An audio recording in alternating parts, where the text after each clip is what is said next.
Oh, ladies and gentlemen, boys and girls, outsiders of all ages, it is 8:30 on a Wednesday.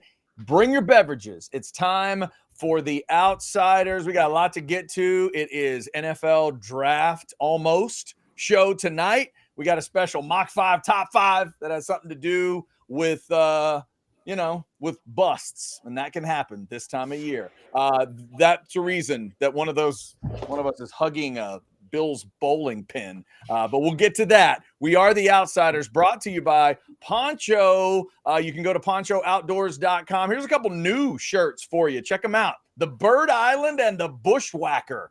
Take your choice. This is the case with most of their shirts. If you find a design you love, go to it, and then you can click from long sleeve to short sleeve. Usually it has a different name with the long sleeve or short sleeve, but you can check it out. This one has your regular buttons. If you are not like most of us that prefer the mother of pearl snap, this is the regular look instead of the Western look. Go check out the Bushwhacker. Go check out the Bird Island. Check out all the great shirts at ponchooutdoors.com. Make sure you mention the Outsiders when you place your order. All right, all the outsiders are here and ready to roll. Before we even find out what anybody is drinking tonight, let's all drink one for Steve Mongo McMichael. Rest in peace to the Longhorn legend, the Bears legend, the Hall of Famer, college football, pro football. He lost his battle with ALS today. Here's to you, Mongo, and to your family. Man, that one sucks. It really does. But at the same time, and I feel awful saying this, man, I'm glad he can rest. Because what he was living with was rough. What his family was living was rough. It was no quality of a life for him. So I'm glad he got to see the bust. I'm glad he got to know I made it. And honestly, I'm glad the struggle's over.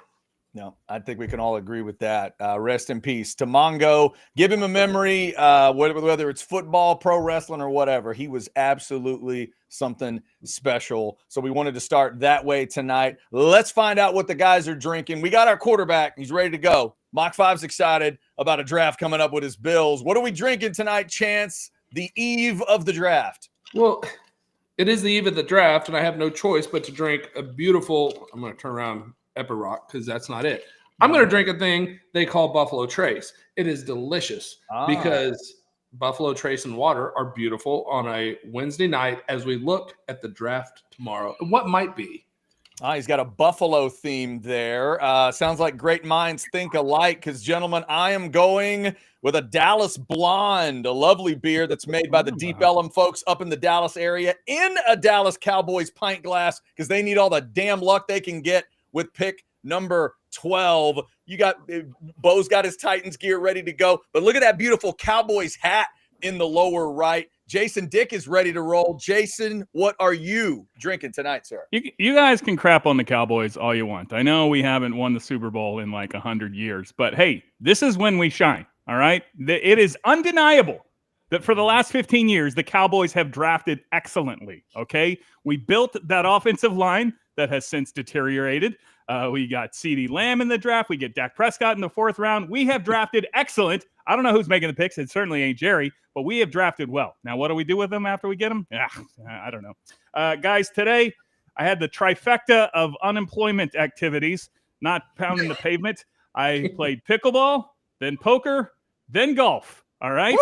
On a Wednesday. So excellent. I'm a little low on energy. I need not just caffeine, but sustenance. That's why I've got a Snickers iced coffee for you today. All right? A Snickers, not just caffeine, but a little snack in here as well, right? Jason, all I can say is I wish when I grow up, I want to be you. I mean, you just did a podcast with Deb again. What the hell? Yeah. It comes out tomorrow. You guys going to have to. She didn't have a nice coffee, all right? She had several glasses of wine, and that's going to be quite an episode, all right? Even better. It's going to be quite an episode. Better. That is fantastic. Part of me is ashamed of you for drinking it, and about 90% of me wants to try that. That looks fantastic. Pretty good.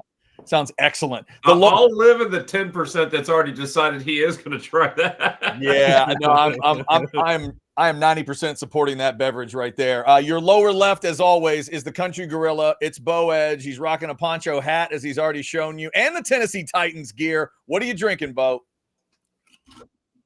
Well, it is traditional brown water, Coke Zero. I don't like regular water with it. If I'm going to drink it, I'm either going to drink it straight or I'm going to drink it with some brown, sugary, syrupy stuff like Coke Zero. So it's Bullet Rye in Coke Zero. And as a member of my family told my son tonight, when told that he was going to be big like me one day, he goes, "You mean I'm going to have a belly like that?" And the response was, "That just shows you he knows how to live his life."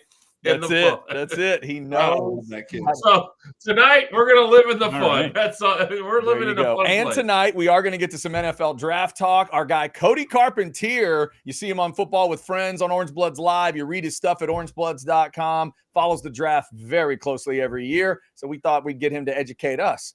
Coming up at 8:45, he's going to jump in. We are also, before we're done tonight, going to hit a little bit of baseball. We've already got some chats in of folks that are thinking baseball. Aggie Hate Week from Chris Bennett, and then another one from John D. Capital Aggies Hate Week with the hook'em emojis. Yep, those two baseball teams are going to get back together. I say get back together because God love Augie and Coach Childress back in the day for keeping it together as a once-a-year game. This is the first series with these two getting back together. So we're very excited. How great was it, Chad? Let's be honest.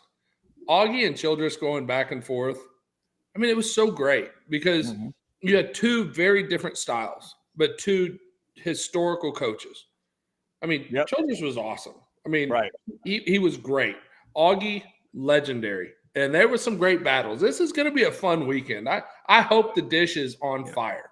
Yeah, it's going to be good stuff. If y'all don't know, 7 o'clock Friday and 3 o'clock on Saturday and Sunday for those games. We'll get to that. But like I said, we're going to talk some NFL draft. And there's history to be made every year at the draft. But the Longhorns are more than likely, barring a shocker, the Longhorns are going to make some more history this year in terms of this first round. Gentlemen, where do we start on the draft? Bo, where do you want to start? You want to start with Longhorns? You want to start talking about somebody else in the draft? You want to talk about what your Tennessee Titans are going to do at 1? Where do you want to start? Well, right, wrong, or indifferent, we know what the Tennessee Titans are doing at 1. This isn't exactly a well-kept secret. Yes, Kelvin you Banks. nailed it, Jason. You got it spot on. The only thing, we'll leave my Jason Dick move of the week to later. All right. And you know what it is. I don't know that I know. All right. Okay. Well, it involves a poker table or something like that. What Tennessee's doing is boring. It's fine. I'm really curious, and I've been hearing it on national media this week too, but I'm really curious to see if someone really has the balls to trade up into the back end of the first round and sign Jalen Milroe, draft him in the first round and sign him to stash him just on the off chance he's a lottery ticket that 3 years from now could be the next Lamar Jackson, with seasoning could be Lamar Jackson, Jalen Hurts for better, Josh Allen 2.0, big, strong runner, but they want that first round pick. Give you the 5th-year option to lock him down for the extra year. Is somebody actually going to be willing to trade up to do it for Milroe? Because all you see is the talk. And usually when there's talk about something like that, it's not going to happen. Except for now they got him in the green room.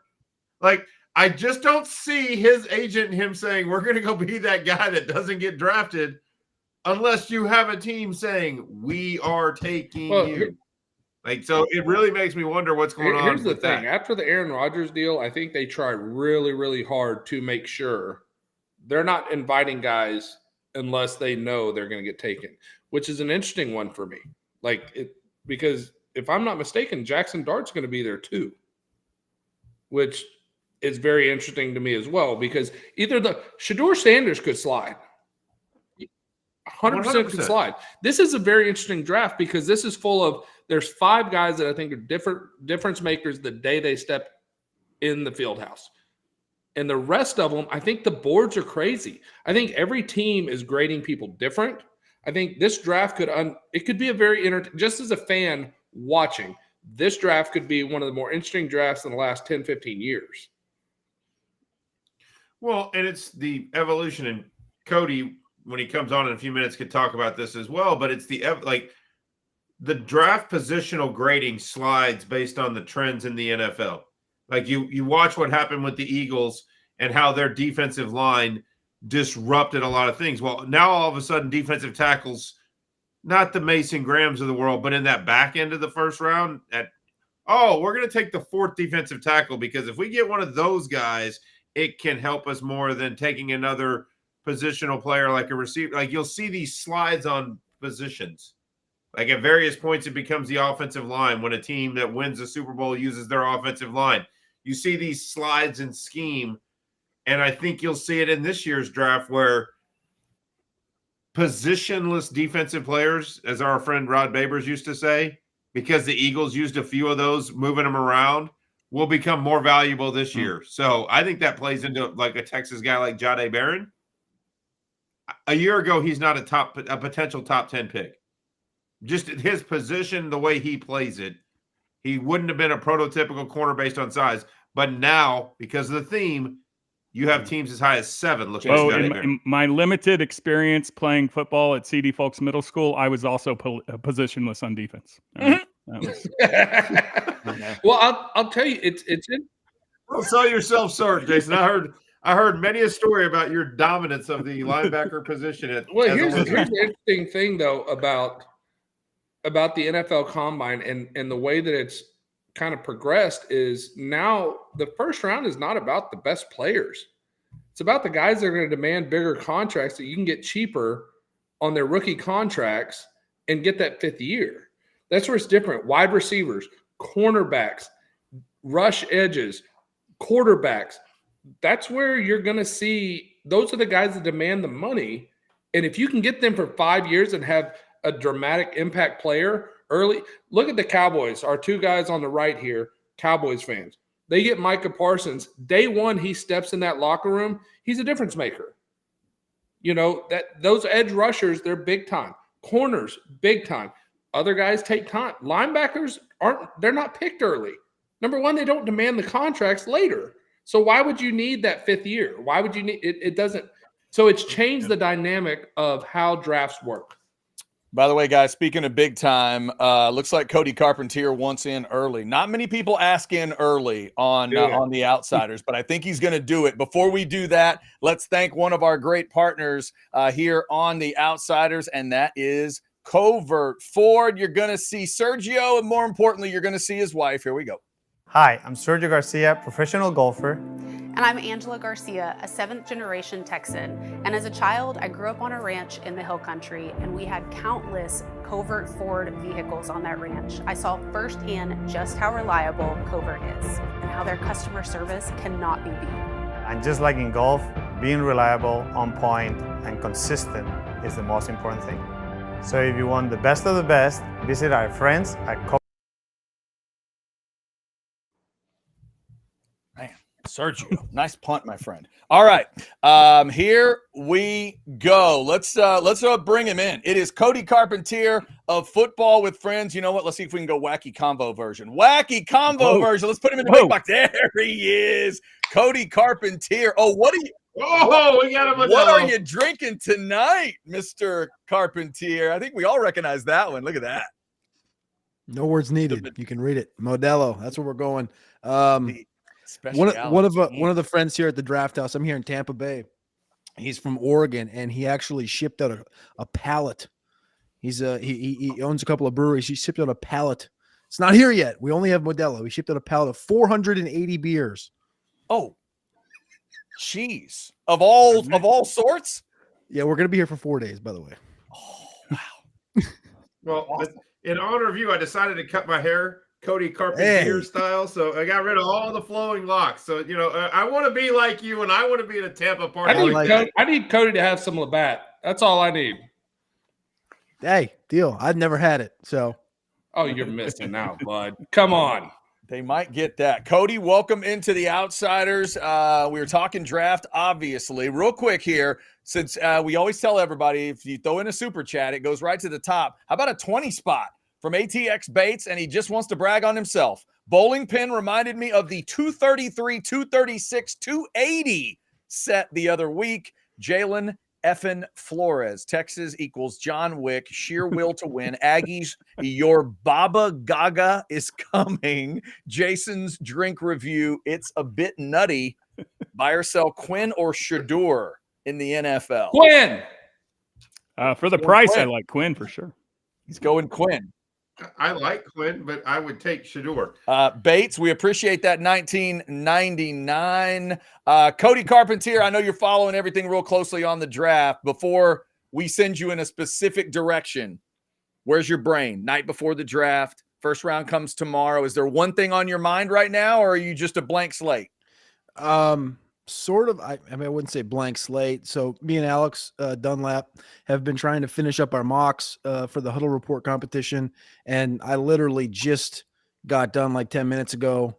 I feel good. I feel all right. I mean, these things you never can expect to be good in them, but so much wild stuff that can happen. And this year, it's felt like so much chalk in the first 8 picks up until like 3 days ago, and then everyone's like, it's not though, right? Like Mason Graham was supposed to go 5 to the Jags and stuff like this, but yeah, chaos is going to happen. I love chaos. So yeah, man, it's the draft. It's to me, it's like Christmas I think Alex said it best, Christmas in April. And it's my favorite. Let me get a short, I'm going to throw it to the guys. I'm going to get a short one in here real quick because our man Chris Bennett reminds me of my stat of the week here. He says 1980, last time Texas had 3 first-round picks in the same draft. It's the only time, as I've pointed out throughout the week, it's the only time it's ever happened. So Mac never did it. Darrell Royal never did it. Sark has a big chance here. We would assume Barron, Banks, and Golden are all gone.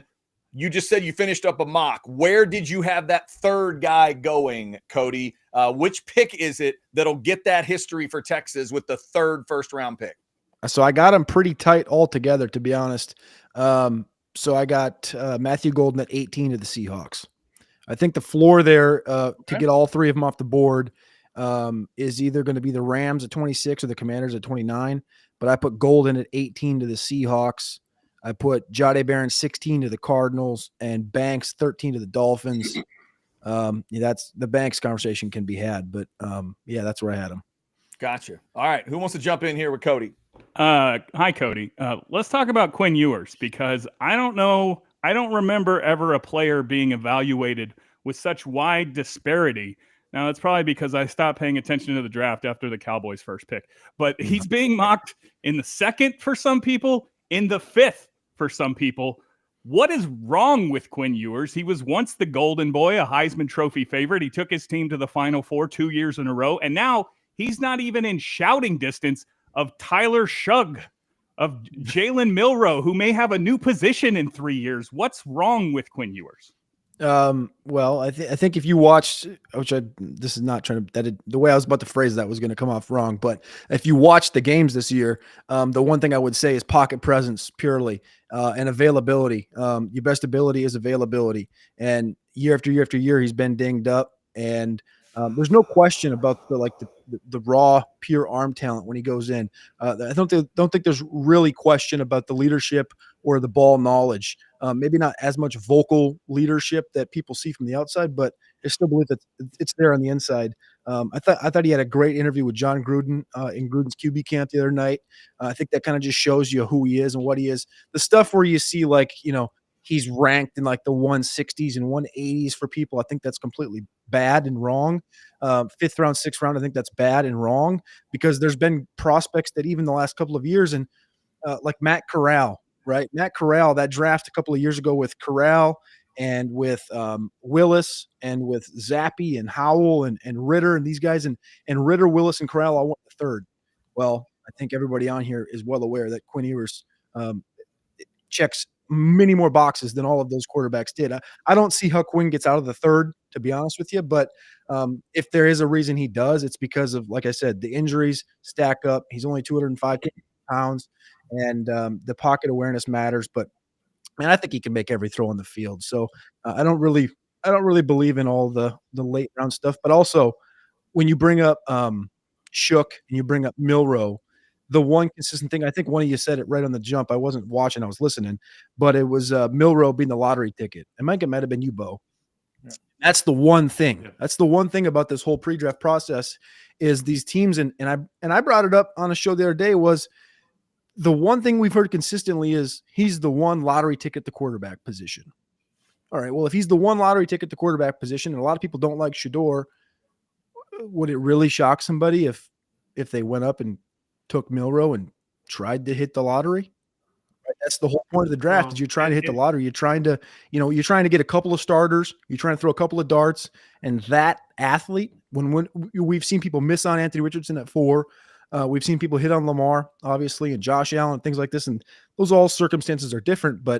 And I don't think Milroe's really in those conversations right now. I think he's a lot closer to Richardson as far as being a raw athlete and talent. And I don't think his arm's near as advanced as Lamar's was, but I don't think he goes in round 1, but it wouldn't completely shock me.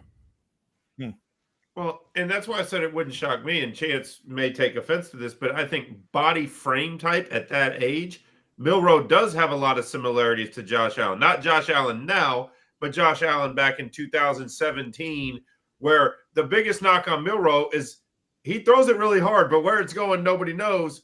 Well, I don't think he was being coached at Alabama to be a spinner of the football. He was there because he was an athlete. He was there because he was going to run their system, but they don't, compared to the time they have in the NFL to truly work on mechanics and coaching. And until Milroe got, I'll say humbled. He didn't win like he thought he was going to win. He didn't make the playoffs his last year at Alabama. I think he goes to a camp and says, yes, I'll listen. I'm not the best guy in the world. Teach me how to throw a football. I am the best running quarterback you've ever seen. And I would contend, if you watch the tape, Milroe is on par with Lamar Jackson and Anthony Richardson, or even a Michael Vick, as far as his pure ability to make a defense have to adjust to what he's doing. Quarterback in the NFL right now, Bo. Go ahead. Well, there it is. Well, I already said I give Josh Allen credit. I don't think Josh Allen isn't looking to run as much anymore, unless he has to. He finally got smart. Well, I know. Milroe's 22. Milroe will be willing to run to be a first-round pick, and I think somebody's going to come up and grab him to do it. But so let me ask you this question, Cody. Who of the Longhorns in the draft, who do you see? Because I have my own thoughts, but I want to hear where you're at of this.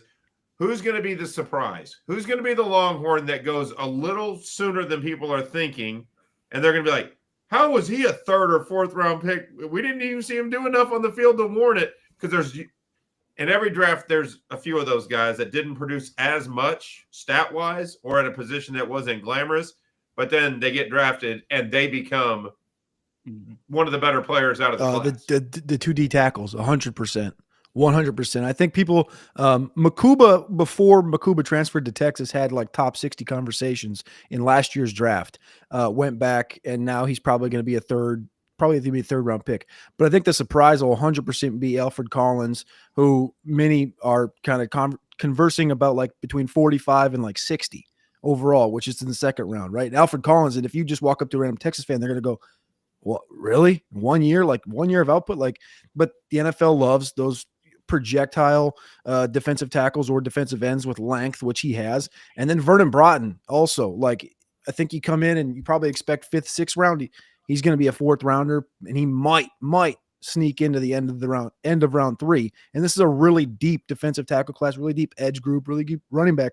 That's the bulk of the class, is those 3 positions. But both of these guys, great length, right? Again, Vernon Broughton had the longest wingspan amongst any of the defensive tackles in the class, which surprised me. It's like 85, and I want to say 85 and 3/4, maybe 85 and a half inches. It's like, people love the frame. And the one thing we know about the NFL draft too, other than, you got production, whatever, but why is Shamar Stewart going to be drafted in the top 15? The kid from A&M, right? No 4.5 sacks in 3 years. It's because he's a freaky athlete and because they can project. It's the same reason Travon Walker from Georgia was drafted in the top, was he number 2 overall to Jacksonville a couple of years ago? Projection. These NFL coaches always think they can get more out of you, even though you haven't done it exactly on the turf in college. Cody, real quick, what was your final number on Longhorns drafted in your mock? You go 10, you go 12. Where'd the final number end up? 13. 13. Yeah. Okay. Got all 13. So Cody, I want to ask you. I want to change direction a little. We all know Ashton Jeanty he's a game changer. I think the day he steps on the field as an NFL running back, he's an electric guy. That's one deal. I heard and I don't want to take credit for it because it didn't come from me. I heard it on Josh and Jeremy's show on WGR 550 in Buffalo. They made the comparison of a running back in the NFL is like a closer in the NFL. I mean, a closer in the MLB. Yep. If you have a really good team, it's valuable. If you don't have a good team, it doesn't matter. Why would you pay a closer if you don't have a team that can score runs? Why would you pay a running back if you can't score, right? So with that being said, you look at that running back class, and there is Ashton Jeanty in the front, but it feels like the NFL has shifted so far in the first round. I mean, I'm not hearing how many running backs do you have in the first round? 2? I put 3 in.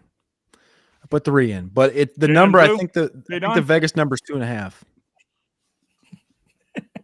I don't think Jadon Blue is one of those not guys. Jadon Blue? No, Jadon is no. It is not Jadon Blue. No. I don't So think I so. had Jeanty and Hampton were the only 2 I had in the first round. Oh yeah, we might be we're having a little. We're getting disconnected. Hang on. We might have a little freeze frame going with Cody. Let's see, Cody. Why don't you? Can you still hear me? I just cut off I just turned off 12 tabs. Sorry. Oh wait, maybe be good then. Okay, hang on. Let's see. He's back. Yeah, I think you're good. So we can add having to turn off tabs to the reasons that people had That's bad good. Connections. From Shane Leckler stealing it from his honey cabin buddy. All I know, boys, is that must mean that Shane Leckler and Casey Studdard must have had 100 tabs open all at the same time. And Sloan Thomas had 100 fireworks going off. Yeah, right. Well, yeah, Sloan did have an entire firework. Yeah, Cody, come on. Sloan had fireworks in his backdrop in his hotel. You need to get to work on that. Can I follow up on what Chance was saying there a little bit? I hate picking a running back high in the first round, or honestly, even in the first round at all. Even when it works out, for every Saquon or Jahmyr Gibbs, there's a Trent Richardson or a Clyde Edwards-Helaire. All right, the Cowboys picked Zeke Elliott at 4, and even though he was good, I hated it because Jalen Ramsey was picked at 5. He's probably the best corner of the last decade. Bijan Robinson was picked at 8 2 years ago. Jalen Carter was the next pick. He just won the Super Bowl. Is probably the best defensive player on that team. I think because of that position, it's probably, if not the most replaceable, one of the most replaceable positions in football. You can get 80% of the production for free. So I would never pick a running back in the first round, with the exception of the Cowboys trading up to get Ashton Jeanty, because I have the number 1 pick in our Dynasty Fantasy Football Draft. He's going to be on my fantasy team, and I would love to root for him ×2 coming this Sunday. But what do you think about that, Cody? Never pick a running back in the first round. Does the defense's case hold water? Oh, dude, 1,000,000,000%. I would never draft a running back in round 1. And I love Ashton Jeanty. He's great. Amarian Hampton's great. And the third name in there that I put in is Travion Henderson, because we got some news out of Denver that he's their favorite, which is kind of a something that came up 2 months ago and it's kind of went far away. But point stands. You brought up the guys. I mean, even Rashad Penny, who. And people hated this. I do a bunch of fantasy shows over at Roster Watch and stuff. And I brought up just the thought of, the mock that everyone loved was Ashton Jeanty's going to the Raiders at 6. It's locked in. That's been the last couple of weeks. And I go, yeah, but don't you remember Pete Carroll? Didn't he draft a running back once from the Mountain West that had 2,000 yards and averaged over 7 yards per carry and had 25 touchdowns? And he was a supreme athlete, actually, 220 pounds, ran a 4.4. Rashad Penny. Right? Did that work out? No, it didn't. And that's the whole point, is just like you said, all these running backs that do go, even the Zeke thing, right? Ramsey's the next pick. Well, guess who they could have got in the second round? Derrick Henry. Right? That's the whole thing. And in this class, particularly the second round pick. James, well, now he wants a lot of cash, but maybe you have to take him. He can kick rocks. That's what I I went through the Delvin thing in Minnesota when I was living there. So same stuff, different day. No, but 100%, man. Especially in this running back class. If you just look at this running back class, it's 24, 25 guys I would really think can contribute at the position, which is completely maniacal if you just look at the position by itself on the surface. Be like, oh, running back 24, 25 is like, Taj Brooks from Texas Tech, right? A guy that's got like multiple 1,000-yard seasons. There's a ton of other names you can talk about, but it's a really deep group. And you think about, the best backs in football right now, or some of the guys that are up in that conversation, and you go, well, Kyron Williams with the Rams right now, what was he, a 5th-round pick? Right. And you can just keep going. Chase Brown, 5th-round pick with the Cincinnati Bengals. Like, it's just, if you look for the right stuff and you do it right way, it's offensive line, defensive line, edge, quarterback, like cornerback, the main things in round one. So Cody, let me ask you this, because this has been something that's fascinated me, and I think it's really an evolving thing in the NFL draft. Number one, we all know every team has a different board. Like, that's the thing. We all make mock drafts, and that's great, but every team values people differently. It's affected by the salary cap, by how much money they have, by what people they have in place. That's all wonderful. But I feel like the first round is now starting to get shifted more to the guys that are going to demand more money later, that they can get cheaper as rookies, right? Like your cornerbacks, your wide receivers, your edge rushers. Those guys are getting so much more money on the market. So it feels like teams are reaching more to get those guys that can play now for cheaper. And then when the contract comes up, either they're worth it or we let them go, right? Like it's one or the other. But I feel like it's shifted from who's the best player for our team to where can we get value. Yeah, 100%. Yeah, 100%. And there's a good chart. I can't find it right now, but there's a good chart out there that kind of shows you the percentage of contract by position. So like, I think the numbers like, so for example, like Genty, if he gets drafted 5th or 6th, I think he'll be like the 5th or 4th highest paid running back in the league on an average contract per year. But quarterback, and Cam Ward going number 1 overall, and you'll hear a lot of people say, well, Cam Ward is not the best player or a top 5 player in the class on surface if you just look at the grades. But if you take Cam at number 1, because of, this isn't the Sam Bradford, Matthew Stafford years, he's going to be QB 22 in contract. So it's just a complete shift, and that goes across the board at all the positions, how it's all built out. But 100%, I think positional value goes into it. All right. I hate the fact that this show has become this, but it kind of has. First off, Chris Bennett says Aaron Carter could play Cody in the movie. How dare you, Chris Bennett? But also, is this Chris Bennett's way of telling us that Bob Uecker died? Did Bob Uecker just die? Bob Uecker did die. Hasn't he been dead for like a decade? Has he been gone? No, he died. He's been dead. Not for a decade, Cody. Don't kill Bob Uecker. For he's been studying drafts. Okay, Cody's only a part-time listener to the January 16th was like 10 years ago. What do you mean? Okay, it was a long time ago. It was a long time ago. In Cody's world, when we're running up to drafts, I'm telling you, every day is like 10 months. We're talking to Cody Carpenter about the draft. We're going to keep doing that. Hold on. I got to show Cody what we found earlier. Wait, hang on. Up. It's the Chance Mock rookie card from the 2005 draft. Wait, hold on. There's the guy.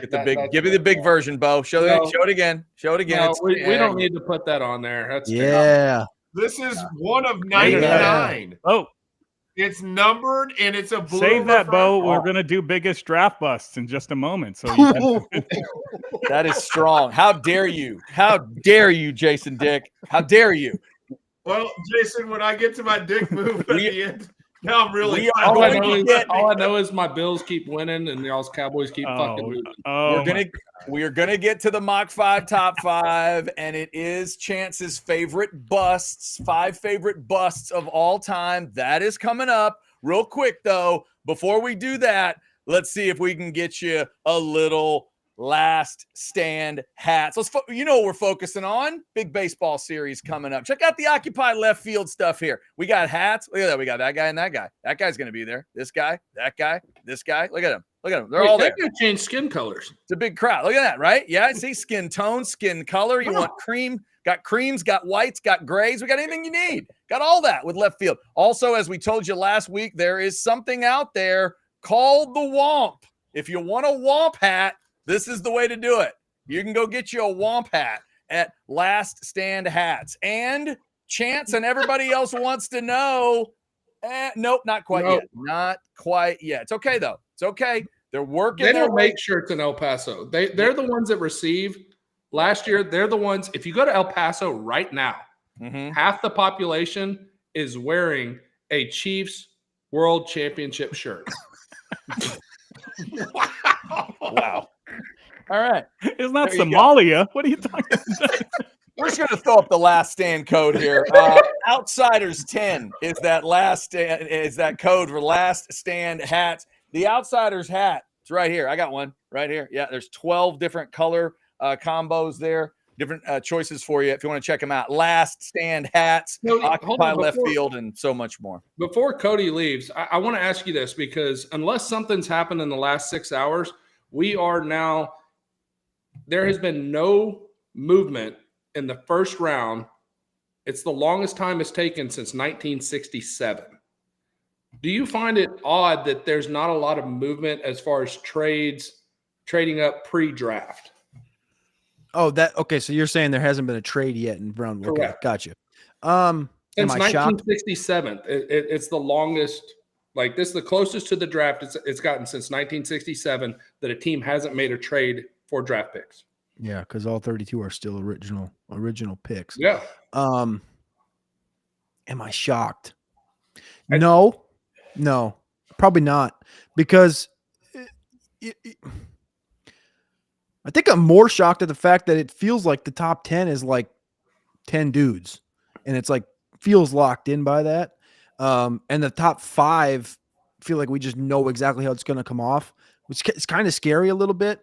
From a trading perspective, the way this class is laid out with 2 supreme stars consensus at the top, and Travis Hunter and Abdul Carter, I think you have, a group of anywhere between 4 and 6 or 7 guys in that next tier that you could consider, pseudo blue chips or, something like that. And then they say, like, the consensus, it seems like, is like between 12 and 40 or 12 and 45 is kind of just like a mosh pit. And so anybody kind of outside of, kind of like the Bears or Niners or Cowboys probably just is, we could move up and get something, but we could also just sit back and retain value. And all you've heard really is like everyone's on the phone, everyone's fielding calls, everyone's trying to move back, but really I haven't heard anybody trying to move up until today when Rappaport's like, Ian Rappaport goes, James Gladstone with the Jags is, calling teams and trying to move up. And he's trying to go get Genty. But he's at 5. Like, who? That's what I don't understand.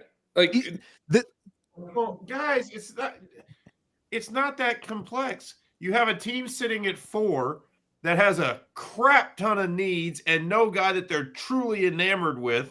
So if somebody's going to go jump up to get Genty, they'd have to go to 4. That's why the Jags put out the smoke screen that they want to take Genty. Or maybe they actually do. But if you're the Bears or a team like that, and that you think Genty's your last piece, would you not take a second and a first and trade up and get the guy if you think he is your guy?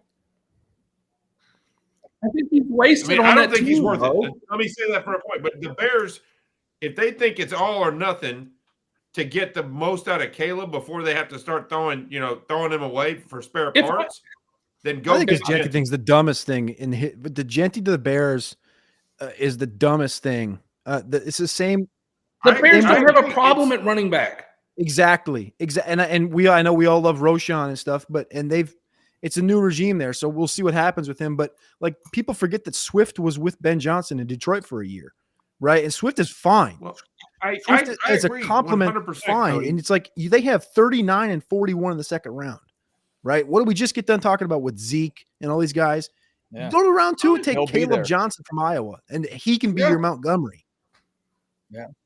Well, no, I'm in complete agreement with you. What I'm saying, though, and this is what I made the point of earlier, sometimes teams and GMs overreact to the team that won the Super Bowl and the methodology they used. And I said, you watch, because of the success of Saquon and the Eagles winning, because of the success of the Eagles' defensive front 4, now there's going to be a higher volume placed on athletic running backs like a Genty or a Hampton, or even Travion Henderson, who has no business being a first-round pick by anybody's grading ability, with the guys you can It get. wasn't I would take a Saquon. guy like Taj Brooks 10 times a week It over wasn't Travion Saquon. Henderson. They were able to get pressure on the quarterback with 4.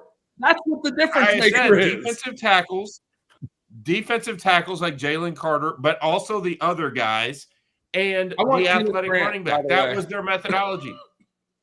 I want Kenneth Huh? Grant. I need somebody to give Ed Oliver some ease. I need a true one. Well, that's fine. I want to hear about your Mach 5 top 5 because I'm kind of excited to see who your biggest bust of all time is. He might Yeah, not have all ever right, watched so, football. You might want to hang around for about 5 minutes. I got my top gonna 5. say, I got Cody, my if- top 5. I'm ready. Oh, Cody's. Oh, God. See, Cody, you Cody's got ready time with to the. get stay around to the Mach 5 top 5? But that's I'm here, man. Oh, All right, he's here. He is going to be here real quick. Before we get into that, we did get a super chat from ATX Bates, $4.99. Dick move of the year, the guy that compared Bert Auburn's transfer to what? No, come on, man. Come on. Thank you, Bates. We appreciate you. But let's not paying let's not $4.99 go doesn't there. guarantee. Well, I you think he to was read saying that it was a stuff. dick move. I think he was saying Yeah. that's not cool to do that. It was a dick move. 100% Definitely was a answer. dick I didn't move. see that in the chat. I thought he made up the chat. No. Dick move. Definitely a dick move. All right, Bo, before we crank up the Mach 5 top 5, why don't you tell everybody about Integro and what they can do for them? If you were a part of the storms just last night, there was hail in Round Rock, high winds. The Go Nano technology that Integro Construction Services is the licensed dealer for Central Texas, and who you need to call 755-6569, or easier, just scan the QR code right there on your screen. Go to their website, Integro Construction Services. The Go Nano technology is a layer that's sprayed on top of your roof. It's sun resistant, wind resistant, rain resistant. It can handle up to 150 miles an hour of wind. So basically, it's adding 10 to 15 years of life to your roof. And then you don't have to make that insurance claim. You don't have to pay the deductible for less than the cost of your annual deductible. For that 2% of the cost you have to pay for your deductible, the cost of Go Nano is cheaper than that. You want to protect your roof. You want to do it in an effective manner.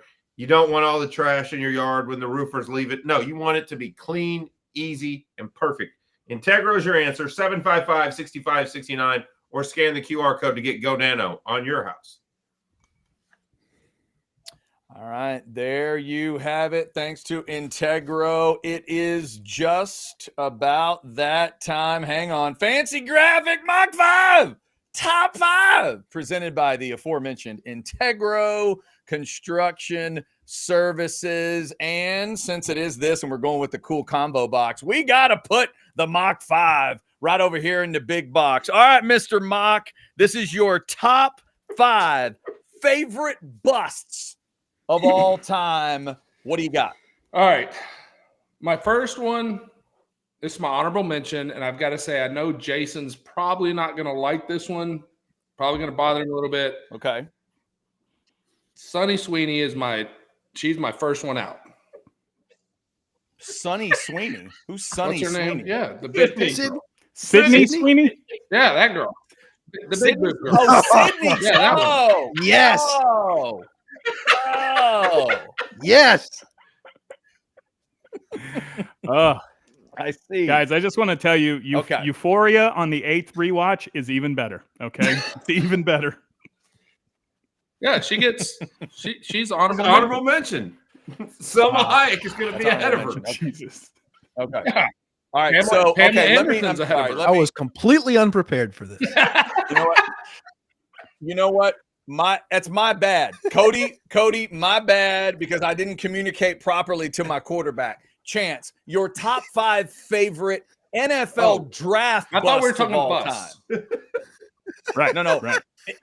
NFL. Now, she if you have a real chesty photo of like Jamarcus Russell you want to show, that would apply. He was on the here. beach. He It was probably that would apply. good.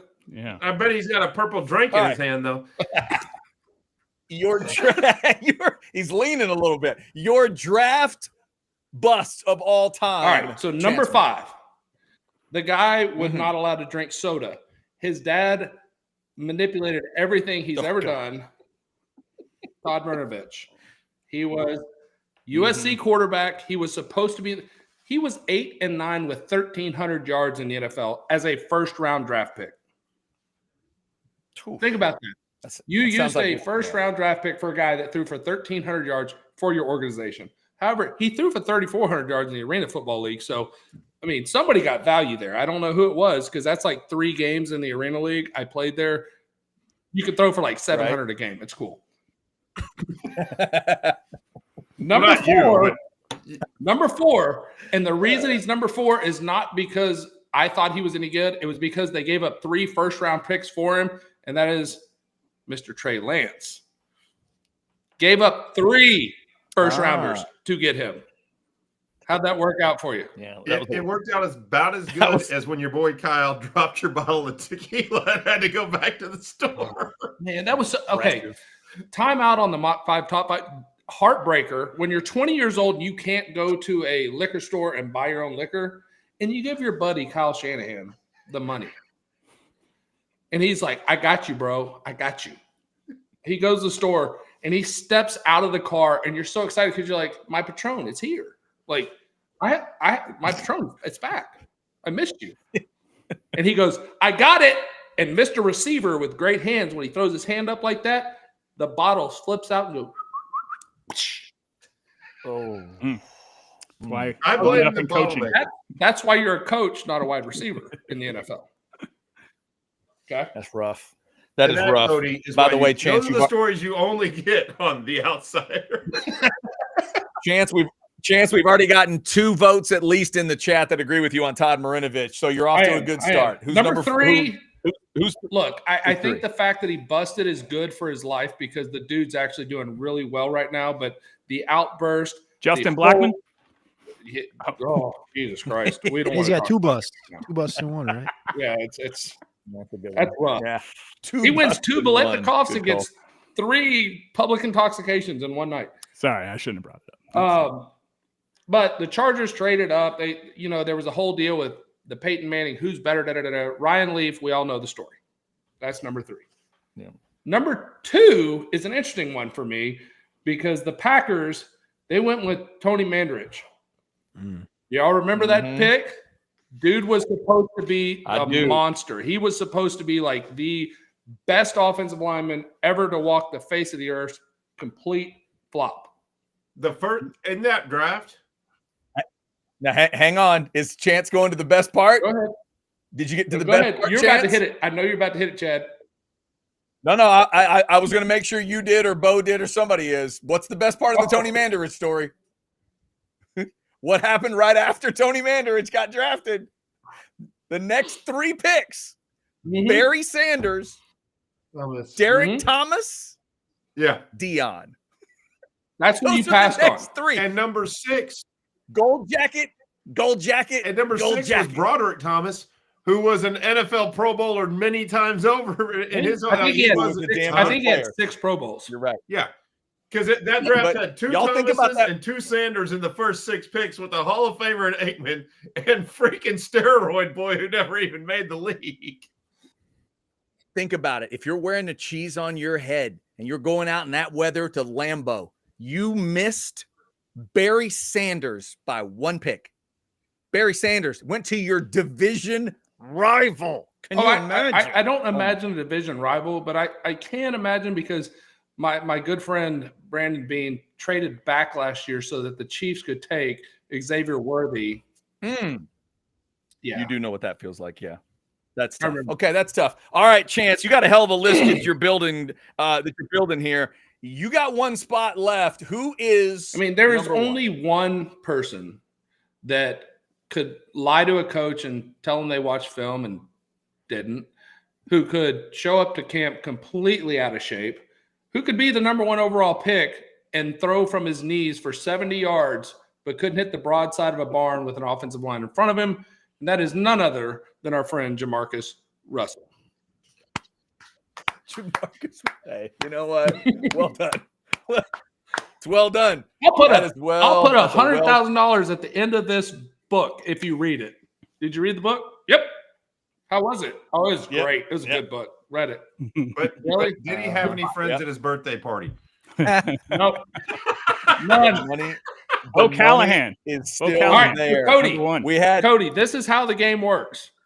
You can take one off, but you have to replace it. That's it. Okay. And then Chad is the arbiter of truth, which means at the end of this, Chad gets to stamp the Mach 5 top 5, and it becomes the official Outsiders list. That's right. So generally the way this works is we go to Jason Dick for the first analysis. Jason, are you ready to make your move? Let's do it, man. I have two that I wanted to discuss, and I was going to ask you guys, should I go with the smart one or the stupid one? But I'm not going to let y'all talk me out of the stupid one. So I'm just going to do that one. All right. Okay. Everybody buckle up. Go ahead. And the chat has already beat me to it. But I am going to say, draft bust 1, Vincent Young. Oh. The number 3 pick. First quarterback taken in the 2006 NFL draft by your Tennessee Titans, Bo, where he did not get a second contract, played his 5 years. They actually had a 6-year team option. They declined. He made it for 1 year as a backup in Philly, and then the rest of the league was like, we're good. He spent 3 weeks in Buffalo. We're good. I know. Hold on. I know he was the offensive rookie of the year and made the Pro Bowl his rookie year. First of all, the Pro Bowl, look, it's like a company softball team, all right? Nobody wants to play. If you sign up, they let you in, all right? So don't start with me about the Pro Bowl. In that Pro Bowl season, he threw for 12 touchdown passes. That was his career high. For the top quarterback taken in an NFL draft, he never topped 12 touchdown passes. Okay. Hold on. I want to... This is who ruined my career. Damn it, Jason. For the record, I think Jason might be leaning a little heavily on the word favorite versus the word bust. I was going to anyway, go ahead, Chad. But Floyd Reese. Does that name anything to you, Bo? The Titans general manager who made the pick, Floyd Reese, quote, "He will rewrite the position. This guy physically is such a combination of arms and legs," end quote. Now, I read that to you for 2 reasons. One, what a fucking weird thing to say. He's such a combination of, I'm also a combination of arms and legs. That is the most basic way to describe every person. That's what every doctor should say when they every OBGYN, right? What a great combination of arms and legs. Most people not collecting disability are a combination of arms and legs, but even them are usually some combination. But no, he will rewrite the position. Now, if that was the expectation, bust. Listen, all right.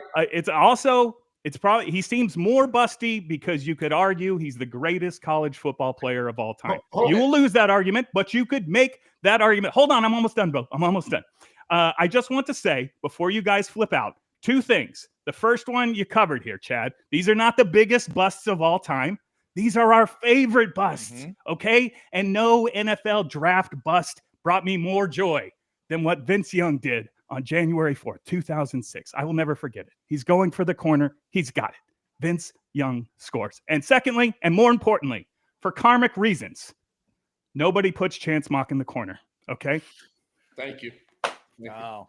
Well, okay. So I want to ask Cody this because to your argument, I think it's very valid. But I think it really shines a light on the fact that the NFL is different than the college football league, especially at the quarterback position, because when you play a team twice in a season every year, and then you get to see the same players, they learn your tendencies. It becomes more important to understand your opponent, to study what the defenses are doing, to know what looks the defense is giving at you. And I think it exposed Vince very significantly for the work that he put in between games. Would you agree, Cody, or no? I think he was just, my pure analysis on Vince is I just think he was ahead of his time. I'll be honest, I don't really know how to answer the question. I feel like I'm trying to find a way to answer it. I think the easiest way to explain quarterbacks, and I think every quarterback, including yourself at Texas, like you look back at them and the success of their careers in the NFL, a lot of it has to do with the landing spot, the staff, and the mental makeup. And all of those things. Hence the reason, Cody, that Archie Manning would not let Eli go to the Chargers. Bingo. And I think somebody in the chat said it perfectly. Like they're like Vince had Jeff Fisher. It's like Jeff Fisher, fine coach, but he wasn't a winner, and wasn't one of these modern, creative offensive minds that could do something with a Vince Young. And I was just going to point out that Vince is not the only first-round pick that drugs and alcohol took down a path that didn't make it work out effectively. So, and you get what I'm saying though. Like, part of the inability to do things was he had $50 million, unlimited resources, and he was the star of the town, and he lived his life a little away from the football field, a little harder than he should have, and it didn't pay off. But to say it was a bust, he was a rookie of the year. He did engineer 11 straight wins to take my crappy ass Titans to the playoffs one year. Comparing that to Todd Marinovich that's just wrong. That's a little bit of a reach. And again, favorite bust. We do get I get what Jason's doing here. You're eliminating Pistol Pete Maravich and putting Vince Young in the number 5 spot. Can I throw a T in there real quick? Okay. Because I think I'm going to defend Vince really briefly as a good friend of mine I love the dude dearly, but let me say this. He was lacking in a lot of male influence in his life. And people don't look at this and realize this a lot. His success in the NFL early, he was tied to Steve McNair. Steve was there for him. Steve mentored him. Steve told him, when he was in his car driving back to Houston and going to leave the University of Texas, it was Steve McNair that said, go back. It was when Steve passed away and Vince no longer had that guy to grab him and say, hey, you're going in the wrong direction. That's when Vince's Young derailed. And I'm telling you, go back and look at the stats, look at the timeline. It all correlates to Steve. And I hate it for Vince that he went through that. But, the facts are the facts that sometimes Vince was very immature. That it is what it is. But that's where I stand on it. Can I just make closing arguments real quick? Yes, sure. Yeah. Yeah, so you don't have enough Vince Young on the bottom of your shoe yet? You got more. I just want to say that I love Vince Young and everything he did for the University of Texas. And I mostly was just doing some muckraking here because I knew it would rile you guys up, rile up the chat. But here, let me call to the stand, Tennessee Titan fan, Bo Edge. Let me add a two-parter here. Were you satisfied with what you got out of the number 3 pick, Vincent Young, and you're going to select Cam Ward in less than 24 hours? If Cam Ward has Vince Young's career, are you going to be satisfied? Okay. I wrote down both parts. The defense rests. Okay. One, if you go back. You don't want the truth. Hold on. I get to let the prosecutor, I guess, in this scenario speak. Because if you're the defense, then I'm going to be the one that's sending your ass to the chamber. First off, if you look at the draft where they took Vince Young, they had a need at quarterback because they'd taken a gamble on Jake Locker or whatever the hell had happened after that. Jake the Snake. The other quarterback in that draft was Matt Leinart. He sucked too. So they took the one just because they miscoached Vince Young and that caused him to not be successful in conjunction with other things. He was still the best quarterback in that draft in that round because Matt Leinart sucked ass. So I'm okay with that. Now, if Cam Ward's career ends up like Vince's, no, because Vince was out of the league in 4 years with an alcohol addiction issue and only a Rookie of the Year trophy sitting on his mantle after he blew his $50 million. No, I do not want that for my Titans. If you tell me that, hell, I'd take a Zach Mettenberger career over that, but no. Yeah. Cody, tell us what you think, bud. God. I didn't know we needed a Mettenberger. Let's cleanse this thing, Cody. Do you have any moves you'd like to make on this top 5? Jason says we replace Todd Marinovich and his dad with Vince Young at number 5. Yeah, I think for the conversation, it's getting my vote. I got one. I had Lance Leaf, Jamarcus Russell. I had 2 others written down here. I crossed one out, and the one I'm going to go with for favorite is going to be a trade that happened leading up to this draft in 2005. And it was Randy Moss being traded to the Raiders, right, for Napoleon Harris and the number 7 overall pick, right? Yeah. And they draft Troy Williamson from South Carolina, the speedster. Yeah. And this is entirely close and near to my heart because I grew up in Minnesota, young boy, and went to my first Viking games in 2005, 2006. And I've went to over 100 in my life, thankfully, because my family's got season tickets. And I grew up watching Troy Williamson drop passes and not Randy Moss on my favorite team. And Randy Moss, a year later, goes and has 160 targets and 23 touchdowns and nearly goes undefeated and wins the Super Bowl. And the Vikings were left with the Troy Williamson that lasted for a whole 3 seasons and accumulated 4 touchdowns and just over 1,000 receiving yards. So Troy Williamson, number 7 overall, was basically traded 1-for-1 for Randy Moss. Well, I just want to tell you, Cody, I want to thank you I'm a dual citizen Norwegian Viking. So I'm a true Viking. Hell I yeah. just want to thank you for the few years y'all gave us Stephon Diggs when he came over and helped Josh Allen grow up. So thank you for that. That was a wonderful, I appreciate y'all. I do. Okay. I've really enjoyed the personal quality of these last 2 rants. The Vince Young rant from Jason really felt personal, and then Cody really took it to that level with Troy Williamson. That you could tell that was cut his heart out. The other way. I'm going the happy way with mine. All right, Bo. I'm getting rid of Jamarcus Russell because if we're talking favorites, I don't like that guy. He was just a bust. But you know what?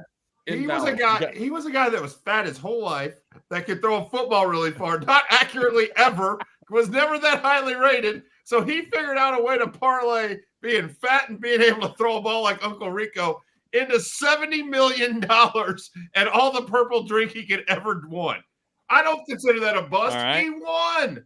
Now, all right, who you putting I'm putting in my son's namesake, who I bought a jersey of for him when he was drafted, John Ross.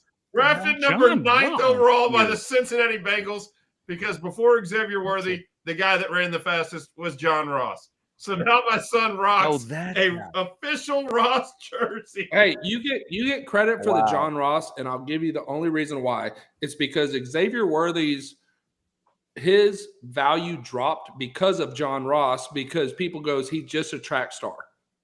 And so John Ross gave guys with speed a bad name. So I'll validate that. But you can't take off Jamarcus Russell for that.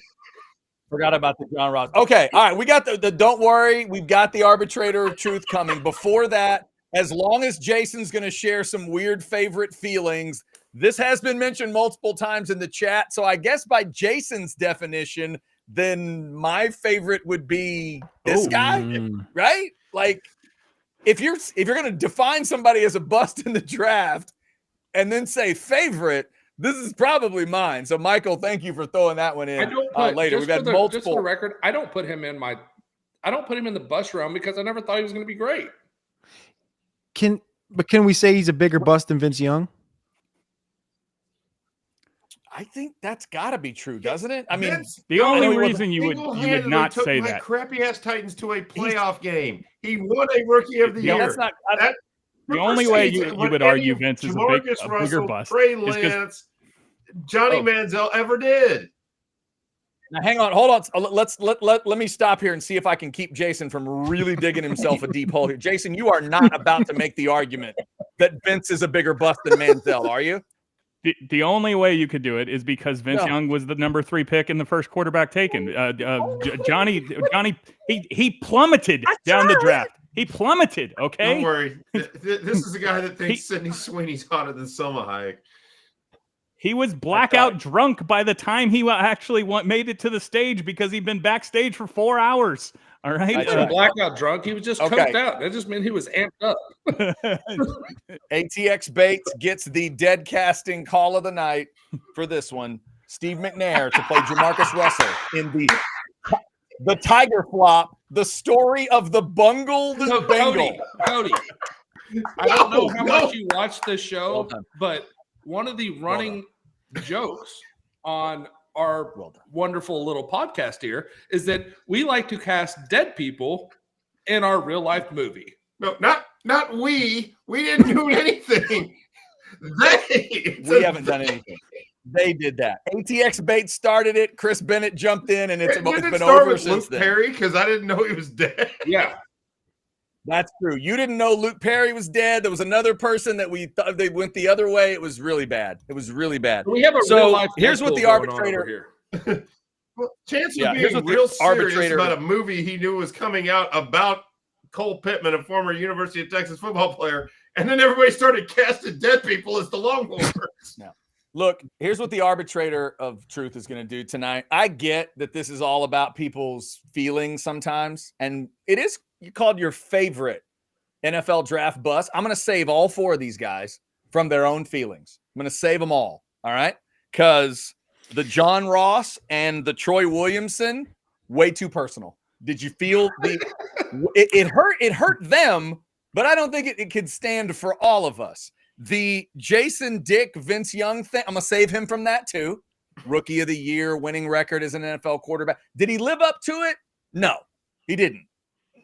Favorite bust of all time? Yeah, okay. All right, we'll save Jason from that. And I'm also going to save Chance from his personal feelings about the Trey Lance move because of who orchestrated that Trey Lance move. We got to get Akili Smith into this discussion. We got to get Akili Smith, who had like half a second as a college football quarterback, and then an NFL team, like an actual NFL team. Now, keep in mind, this NFL team didn't have like fresh towels at the time, but technically the Bengals were a team in the NFL. And they took that dude like third overall, and he was a complete disaster. I'm putting Akili Smith in the Trey Lance spot. Other than that, Chance, no notes. I'm leaving Marinovich at 5. It's a great call. I'll leave Leaf, Mandarich, and we got to leave Jamarcus Russell at 1. Why? Because you can't make that story up. You can't make up a guy that size going to a knee, throwing a 70-yard ball in like a workout and actually having the media report on it. You know, he can throw 70 yards on his knee. When's he ever going to do that in the league? Well, never, but it's a hell of a trick. Cool. Hey. Who's drafting him? The Raiders are. It's perfect. He is what you see in the dictionary when you look up NFL draft bust. I agree with Chance. I'll go with Russell at number 1. Okay, so just real quick, so I can throw myself in the grease for a minute. I should have known something was up when Bob Johnson, who was the famous quarterback coach, the dad of Rob Johnson, who also played for the Bills, he was the one that trained Akili Smith and got him to that position. Okay. And he was also the guy that named me the very first of the Elite 11. He named me the MVP. Nike named somebody else, but he named me. I should have known that when he named me in the future, he would have Akili Smith be the guy. Yeah, that's tough. And maybe his judgment was not so good. By the way, ATX Bates told me earlier today that he got a shipment from Rogue Shop. He had to do this. How has no one mentioned Quincy Carter? Bates. He's like a 4th round pick, that's right? not a first rounder, but no. Come on. We can get, if you want to have a conversation about Jerry and Quincy Carter, that's a different discussion, but it's not this discussion. It's not this discussion. If you want to have wasted picks on quarterbacks that weren't first rounders, well, I mean, Will Levis and his bucket of mayo dragging around on a trailer can join that conversation. But he wasn't a first rounder. Yeah, worst draft picks ever is one thing, but not quite. But that I feel like Cody could really comment on this. I think teams make their hay in picks 3 or 3rd round through 4th round. That's where teams are able to really make a move, because if they can find that jewel in that 3rd, 4th, 5th round, that's where teams make their money. 100%. 100%. And that's where you see, I think there's a stat about 1st round quarterbacks. Gosh, dang it. I can't remember exactly what it was now. I don't even want to say it because I can't think of it. About like their success in the playoffs, I want to say it was. But anyway, you get the point when you look at even like the Kirk Cousinses, the Russell Wilsons, you go to Brock Purdy. Like I think the overall, not even just a quarterback, but overall, when you're looking at the NFL draft and just recapping it and getting your depth and finding guys like I talked about the running back position, offensive linemen to kind of grow. You saw that with Philadelphia. And what Philadelphia, I know we brought up running back earlier with Saquon Barkley, but what have they done really well outside of course, drafting Georgia players and strong defensive tackles? They got value on Josh Sweat in the 3rd round from Florida State. He's now important. He goes to Arizona, takes a big contract. Milton Williams from Tulsa, super good athlete playing D tackle. He leaves in free agency. On the offensive side, Cam Jurgens in the middle rounds. He now takes over for Jason Kelsey. Jordan Mailata, the left tackle, who was an Australian rugby player. Like, it's not always about round one, I think, like you said. It's, a lot of these mid-round guys, and that's 4 names I just listed off that weren't 1st or 2nd round picks for Philadelphia and very key cogs on helping them get to that Super Bowl. So I asked you the question earlier, and we didn't get to wrap back to the guy I wanted to ask you about, who I think will be underdrafted for what he's going to actually bring to the table, and that's Barron Sorrell. Because I think in this world where defensive lineman rotations, having a guy that can be a hybrid and having a guy that has proven and yes, Jason's going to say it's kind of homery, but he's proven at a high level of football that he has the motor to always keep going. He is not a 1st-round grade athletically, but he is big, he is strong, and he's adaptable. He's not a guy that says, if you play a 5 technique, play a 3 technique, hell, go play the 1 technique. He'll say, put me wherever you need to, coach. I'm going to go do whatever it takes. He'll be the kind of guy that goes unheralded and then has a 10-year career, kind of like Puna Ford, where everybody's like, he doesn't have the measurables. He can't play in the NFL.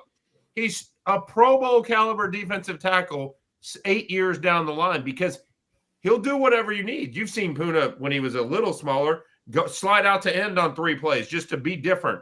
Have him slide to nose, play the different techniques. I think Barron Sorrell will have that effect because the right team will pick him, a team that he fits their scheme, and they will use him. What do you think, Cody? I love Barron Sorrell, man. That's the one that Alex barely gets to go to any practices anymore because they've been cutting off access. But he used to tell me, like, every time you'd go and see Barron Sorrell at any availability or any practice, it felt like he just got bigger and bigger and bigger and more like matured physically from that standpoint. He had a great pre-draft process, dude. He went to the Senior Bowl, and I know, like, I think there was like five Longhorns that were invited to the Senior Bowl, and only Sorrell and I think it might have been just Sorrell that showed up. I can't remember offhand. But Sorrell had a great week. He won defensive end of the week. Then he goes to the combine. It's a great combine. Like, he just had a great pre-draft process. And I've talked to a few people that have said 3rd round. You see some of the big names that are in like media have him like around 135, 138 in their big boards and stuff. But I put him in at 90. I think Sorrell is going to be a great pro. And it's just, I think, mental makeup. His family travels to like literally everything.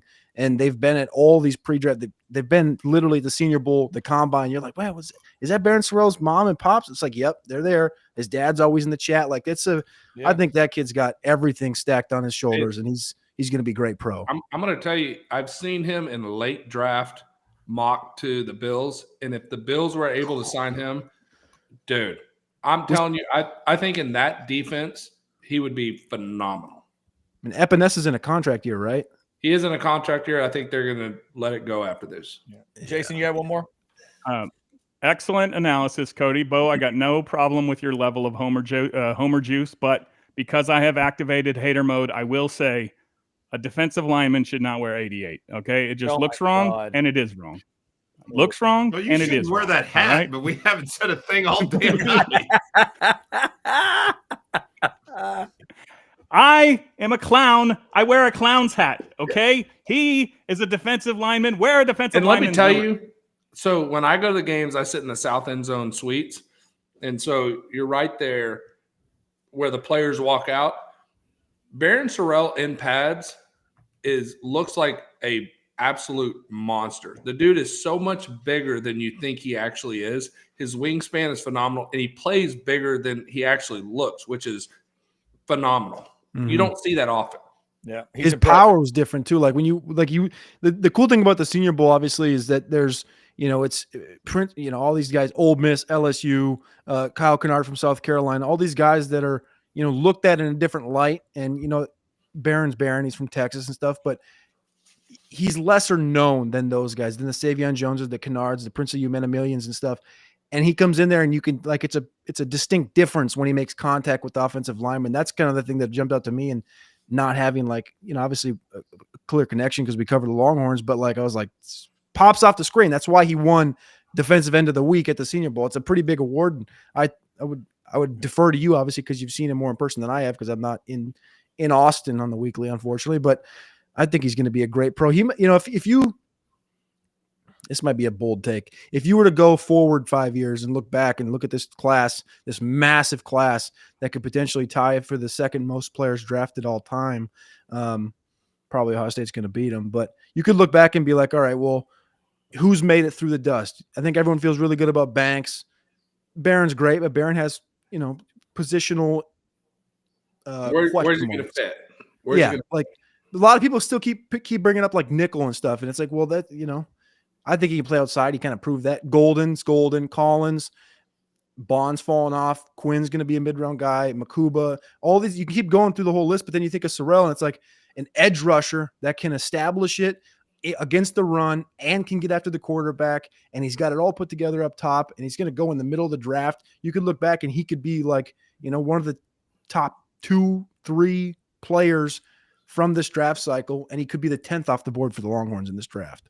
Well, and that's to your point real quick, Cody. Somebody said it in the chat, and I already had Sorrell in mind, but a name that fits there too is Jake Majors because center is such an undervalued position. And Jake was not a world beater, but you get a smart guy that came from a playoff caliber winning team time and time and time again and put him with the right system.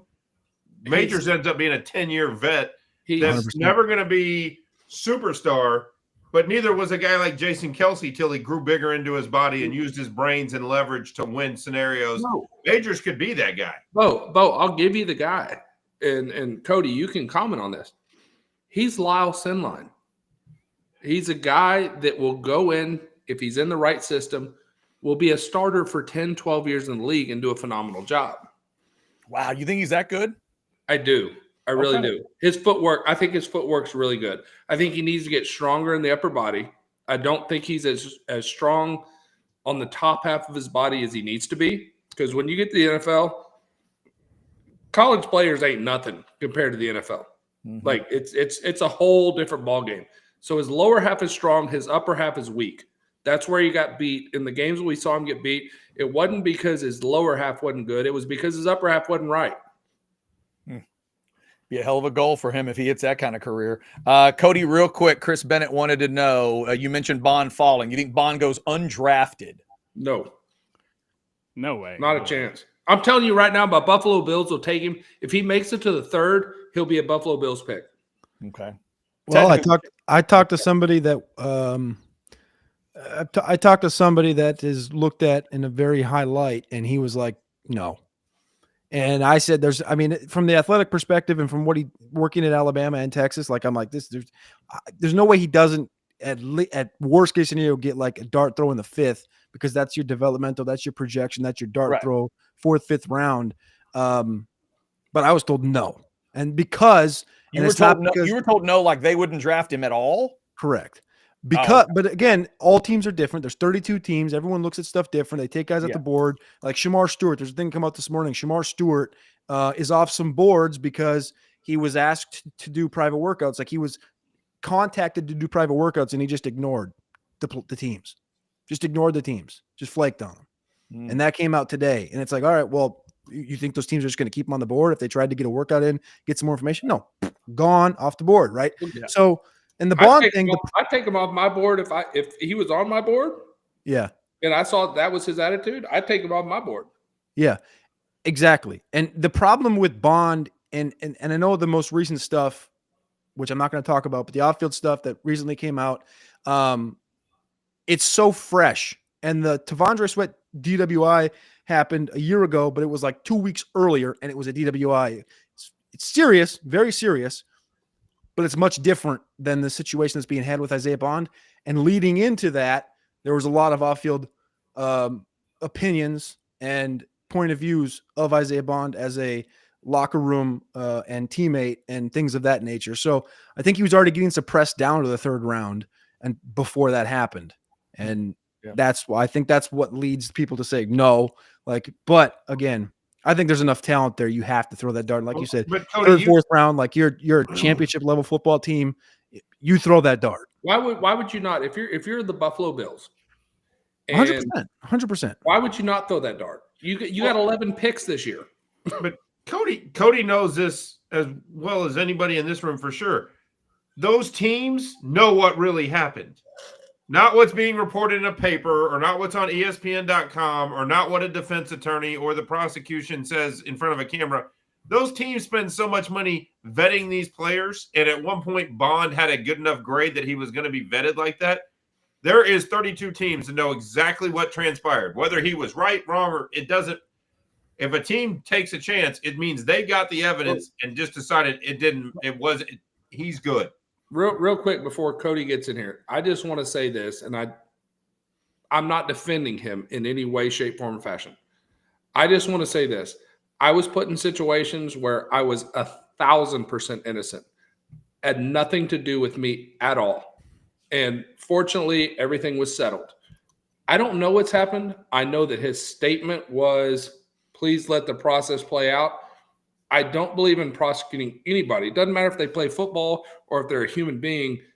Like, I think you have to play out the process because people can say anything. And if the allegations are true, then I'm done with you. I'm sorry. I have no sympathy there. But I also think he needs to have his due process. That's all. Well, no, and that's what I'm saying. And the teams know the answer because the teams have private investigators that get paid a shit ton of money to go find the answers that the detectives are trying to find. And they can bribe people to tell you, just tell me the truth. Here's $1,000. Tell me what happened in that room the other night. It's a lot more than that. Well, I know I was using an example, but you know my point. Yeah. The private investigator can pay off the witness to get the true story. The police detective cannot. They know what happened in the incident. I'm not saying I'm defending him or not defending him, but there's teams that know what happened. No, and let me be clear. I'm not defending him either. I'm just saying I think we need to have those teams know. And I think it's hard to – it's a difference when you get caught in a video with a bong on a gas mask on your face. Well, even the Tavondre Sweat thing, let's be real. I love Tavondre. Like, I'm a huge fan. I'm a Titans. I love that the Titans drafted him. But he didn't just get a Dewey. He was street racing down the damn toll road. Like, the accident he was arrested in was street racing with other football players. And in light of some of the things that have happened, he should have been cast in a worse light than he got. Yeah. By the way, if anyone missed maybe my favorite weird Freudian slip of all time just a couple minutes ago, that was Chance Mock who said whether they're football players or human beings. Just saying. Well, most football players aren't. They're like aliens. That was fantastic. Is that like they have arms and legs? Wow. Yeah, and a good mixture of arms and legs, too, I think, from what we know. Cody, last one from me. Shedeur Sanders, where'd you have him mocked? I'll be honest with you. Two different thoughts. Don't say Giants. No. He's not going to be a Giant or a Saint. My gut is I put him at 24. I moved the Browns up to 24 to take him. My heart tells me that all these teams after Cam Ward go are going to take positions that make sense for their roster: edge, corner, D-line, O-line, receiver, all this different stuff. And they're going to play chicken with the quarterbacks until 33 and 34. And he's just going to fall through. And then 33, the Browns are going to be on the clock, and the Browns are going to end up taking him at 33. But I put him into the mock because it's a competition. And if he goes, I think that'll be a team he's connected to because they move up from 33 to try to get ahead of, a projected Saints trying to get up there. So I'm going to go Browns. Browns with Travis Hunter. So I think wow. I love what you're saying, Cody. I just think there's a possibility that somebody trades up just for the option of the fifth round, the 5th year contract. Yep. Like that's the only reason I see somebody trading up to get him. Yeah. I mean, his pocket presence isn't great. His footwork isn't great. His arm strength isn't great. Like if his name isn't Sanders, we're not having this conversation. Yeah. I really don't think so. Cody, I think Mark. Okay, I'm going to tell you who I think it's way off the mark, probably. But once in a while, my outlandish ones actually end up hitting. I think the Miami Dolphins take him, Please. and they can use him as kind of a showcase. He can learn under Tua, and just the presence in that stadium of having Sanders and Dion coming home to Florida once in a while and waving for the camera and all the things that come with it. They'll take a chance because they also know, yes, they gave Tua that long-term deal, but there were some clauses in it about his brain. And the next one time he takes it better, running the AFC East. They have the future. Chance, would you like to pray? Would you like to pray to the football gods right now? Please, dear God, let him go to the Dolphins. The AFC East has never looked so good. I'm saying the Dolphins trade out of 13, go down to the back end of the draft because they don't need Kelvin Banks or anything. Trade up. Unless they get Walter Nolan or somebody they really want, they'll trade back. And Mike McDaniel, who's just trying to keep his job at this point, because you saw what happened. You can't keep his job. How is that going to help him? And Skylar freaking Thompson was running the show. If it's Shador Sanders making mistakes, then McDaniels can say, "Oh, look at what I'm training, though. He's going to be good. He's just not there yet. Give me another year, guys. Give me another year. Give me another year."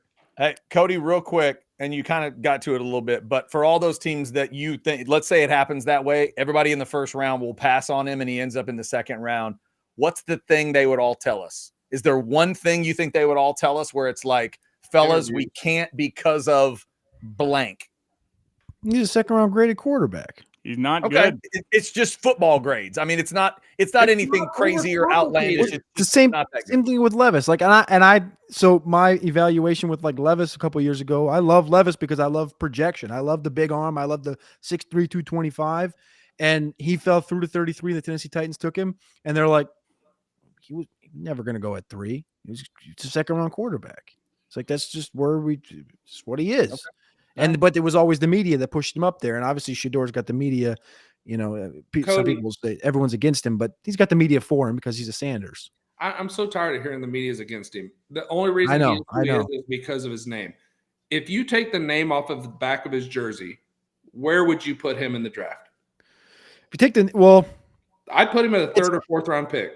It's agreed, but it's a tough thing to say because without the name comes without the fame. And my favorite thing about Shador and the whole everything, the Dion, the Colorado, the Jackson State, everything is Dion Jr., Bucky, who has the Well Off Media YouTube channel. And every day or every other day they drop a vlog, and you get to see the person, and you get to see the mentality, and you get to see the conversations, which I think shows what I think is Shador's best trait, which is I think is his mental maturity. But hold on, time out. Did you see the video of him and Cam Ward working out last summer where Cam's like, "You're late. You didn't show up. You're not here." Like, that's what sticks in my mind. Yeah, 100%. But Cam was there's also another, Cam was late to a workout too. But I 100% agree with you, and I think that's a lot to do just with the generation though. All right, we got anything else for Cody? No, Cody's got to go get ready for his mock draft extravaganza. I got one thing. One thing hit us. I thought of a couple minutes ago when Achilles Smith was brought up and Bust was brought up. I do just want to remind that Achilles did have a pretty elite bust, at least at one point in his life, and he did reproduce and make a 5-star quarterback and name it after himself again. So that should count for something. That's fair. Wow. That's fair. All right. Okay. Touche.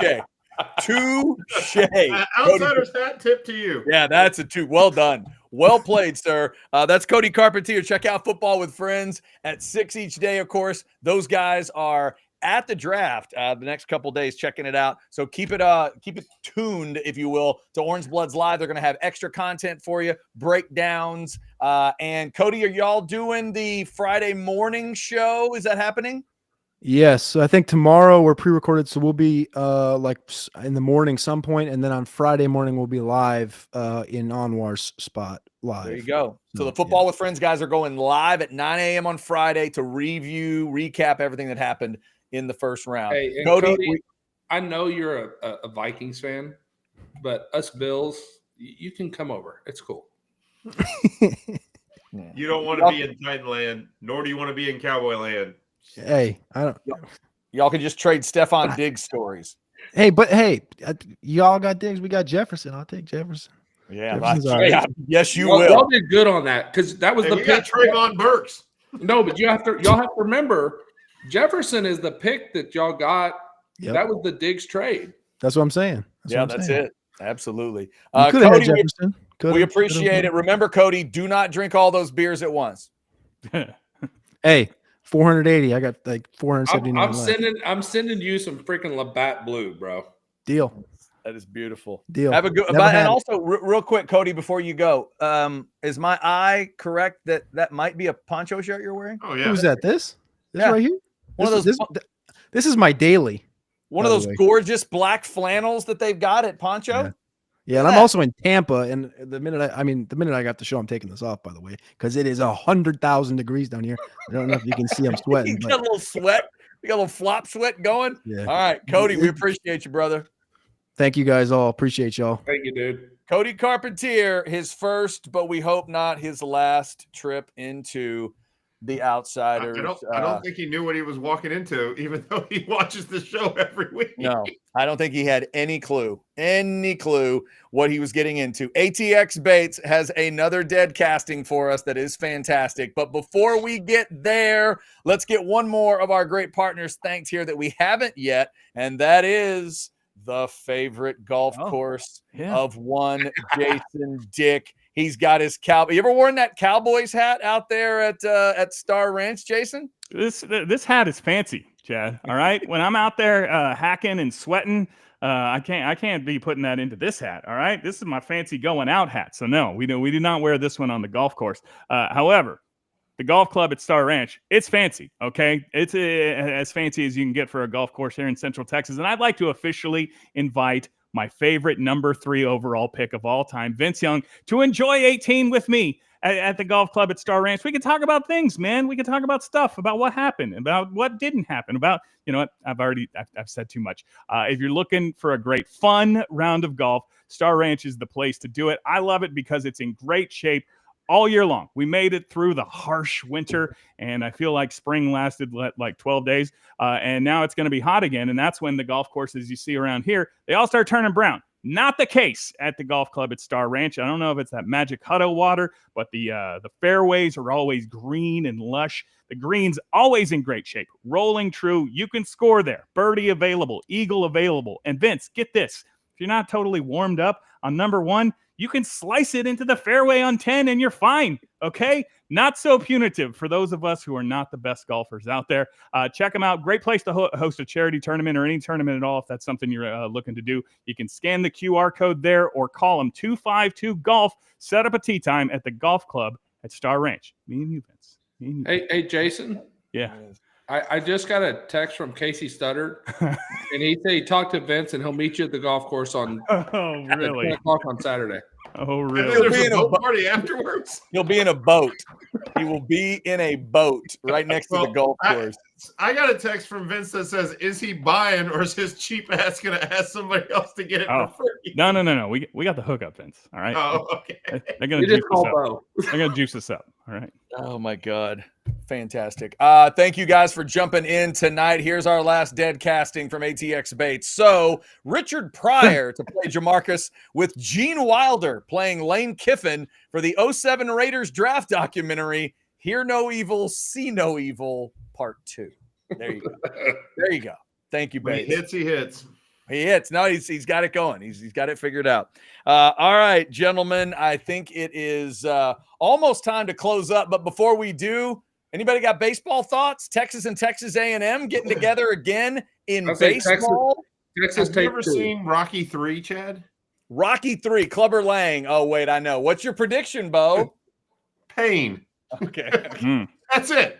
Lots of pain. Longhorns are going to give up a lot of runs, but they're going to win all 3 games in double. Like they're going to have, it's going to be 13-10, 14-11 type games because Texas pitching is in a problem spot right now.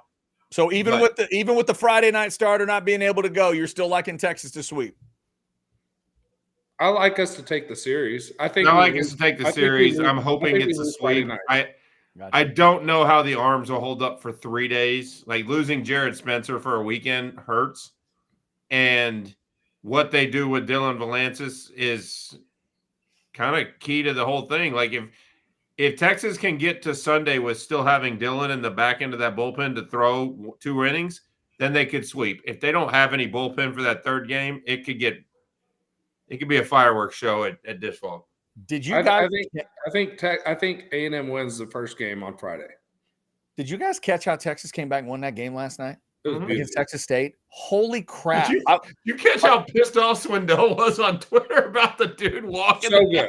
Oh my god! He threw 4 straight balls to a guy that's batting 187. What are you doing? Because I wanted these two teams to be as good as they could be on Friday, so I wanted both of them to get those Tuesday games. A&M handles theirs against Sam pretty easily, but obviously we know Texas State's damn good. They've beaten both of those teams, and it looked like they were going to beat Texas again. 4-0, 9-5, and up 11-10 into the ninth, and then the grand Chad, slam. you know, you watch enough sports. You know, those midweek games, Texas, they're about to play A&M. Their mind was not necessarily like. Well, that's the other thing, Chance. I was expecting both teams to kind of be a little flighty in those games, and I thought maybe Sam and Texas State would both have a chance to at least make it a ball game, and obviously one of them does. But I'm looking forward to it. Texas obviously doing what they're doing, and my Aggies finally started figuring some things out. It took a lot to get there, but they're 10-1 in their last 11, and now, we're playing like a team that was preseason number 1 again. Like they're playing like a legit team, and that's great. But those Tuesday night games, especially when you lose a guy like Jared Spencer, like Texas, so you're holding some of your better bullpen arms back. We're throwing guys that hadn't seen the field this season. It's like what happened in LSU. Mm-hmm. They got 10-run ruled by Northwestern State. You know what happens? They have a big series against Tennessee. They're holding pitchers back. Then they had a lightning delay for 2.5 hours. So the guy they thought that was going to come in and give them some innings, he was done. They literally started putting in true freshmen, and they got shelled. Like, that's the part about the game that I loved was Texas resiliency, where a lot of teams would have just said, screw it, it's Tuesday night. We're just going through the motions. Texas was in it till the end. They were amped up, and that's that kind of – I'm sorry, I know it's kind of homery, but there have been Texas teams that you knew didn't have this in various sports. This team, they all are together. Like when Jonah Williams gets a hit, the whole team's like, yeah, that's our boy. And not because he's, superstar football player potentially. No, it's like they as a collective are all together. And coaching matters, and whether that's Schloss or just how this group of guys formed a bond, they're the team that's not going to quit until they are done. No, you're right about that. There's no doubt. That was a hell of a comeback for Texas, and now we'll see what it looks like in this series. 7 o'clock, first game, 3 o'clock for the second 2. If you get out to the dish, it's obviously going to be a madhouse. If you can't, it's all on regular TV. SEC Network for the Friday game and ESPN2 for the second 2 game. That's the only series on the entire Longhorn schedule that's that way. By the way, the SEC might want to look into that moving forward. Hopefully they can figure something out. But everything's been like streaming at least one of those games. This is a series where that's not the case. We'll see what it looks like. And thank you to the fans who jumped in before, Chris Bennett and others, calling it like Aggie Hate Week. That makes me so excited, fellas. These two are back together. An SEC baseball series. It's going to be awesome. It's going to be awesome. And I'm really excited that my Aggies are actually playing baseball, because a few weeks ago, I was afraid it was going to be 30-0. I mean, I was afraid that they weren't going to show up at all, but maybe they will actually show up and play a little ball this time. Thank you guys for jumping in on the chat. We got the draft coming up tomorrow, as we mentioned. Let me give Poncho a little love. We'll see if the guys have one more thing they need to hit. It is The Outsiders, brought to you by Poncho. I got the poncho on tonight. I'm rocking the Bandera tonight. I don't think, Jason, this is not a poncho, is it? Is this a poncho I'm not familiar with? It is not. It is not. This is one of my favorite golfing shirts. If you zoom way in, see, it says Big Duck Energy.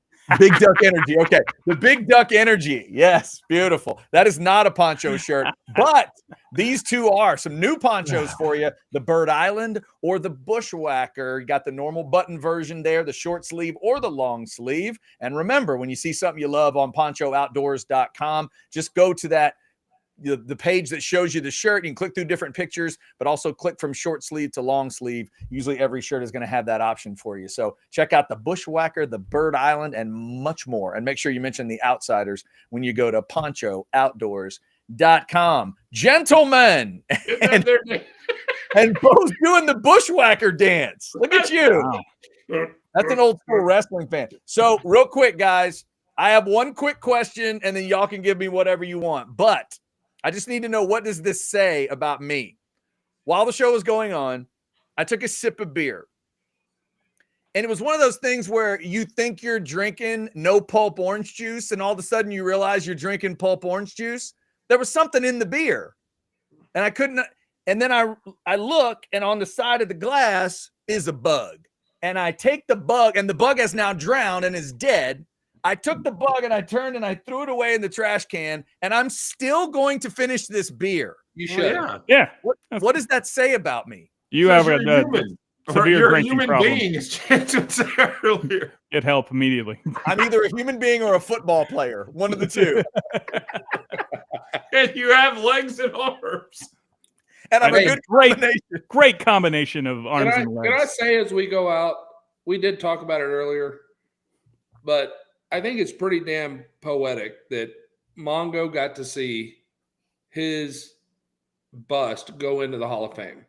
Hell yeah. We lost Mongo, 2 hours before the show? Yep. And he was awesome. Just a great guy. And the deterioration was tough, but how freaking cool is it that he got in that quick? I mean, if they'd have waited 1 year, you'd have never seen it. They got and Chance, all of his old teammates that would continue to visit him, the wrestlers that would continue to visit him, his wife, what his wife went through, what that family went through to keep him going, keep him fighting, and get him to Canton to see, like you said, to see that moment and know, hey, brother, you're in. You are a double Hall of Famer, because he was already a college football Hall of Famer, but now he's in that rare air of he's in the Hall of Fame of both. And rest in peace to Mongo. He is one of a kind. He is a true, you can say that sometimes, but there ain't never going to be another Steve McMichael. That is a specific human being, if there ever was one. And a great person. Okay. Yeah. I never got to meet Mongo. I would have loved to have met him. Never got to interview him back in the day either. I would have loved to have done that. All right. Thank you guys for jumping in on the Outsiders. Jason? I would like to officially change my favorite NFL draft bust to Trent Richardson. Also picked 3rd overall, only made it 4 years in the league, finished his career with the Caudillos de Chihuahua in the Mexican League. Caudillo loosely translates to dictator, so they were the dictators of the Chihuahuas.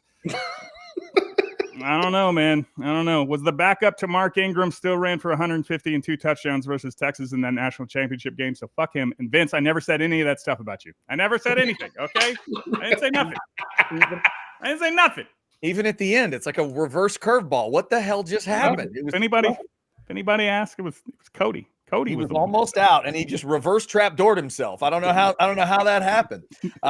Yes, and Randy, that is true. The bug died happy because the bug died drowning in Dallas Blonde. Like, what's a better way to go? Drowning in a Dallas almost went Blonde. That way. Right? I had an uncle that went that way, and he had no complaints. All right. Thank you all for jumping in, liking, subscribing, getting your notifications. By the way, Bo, the curator of the Outsiders, the creator of the Outsiders, let us know that we are now over 350,000 views for Outsider shows. Not for this show. That'd be a record. But for all the shows put together. Look at that. Well done, Bo. Well done, Bo, for putting together such a monster. And was there another number? What was the other number you threw out? There was something else. Oh, I know. And next week is episode 150. Yep. Okay. So not for me. I was going. It's episode 13 for Jason. I was going to say 15. Take the 0 off. Jason, I was going to be. I mean, Chance, I was going to be nice the to say 0 like and get with the 0. I was going to say, you know what? In honor of Baron Sorrell, I think it's 88 for you next week. I think that's what it is. I think that's exactly what it is. All right, so next week it'll be. Said, isn't it ironic? Don't you think? Wow. It's like rain on your wedding day. It's over. We're done. Absolutely. That's it. That's how you know it's done. Thank you all for jumping in. Thank you for supporting. We'll be back next week, 8:30 on Wednesdays. Bring your beverages and try not to have dead bugs in them. Until then, we are the Outsiders, and we are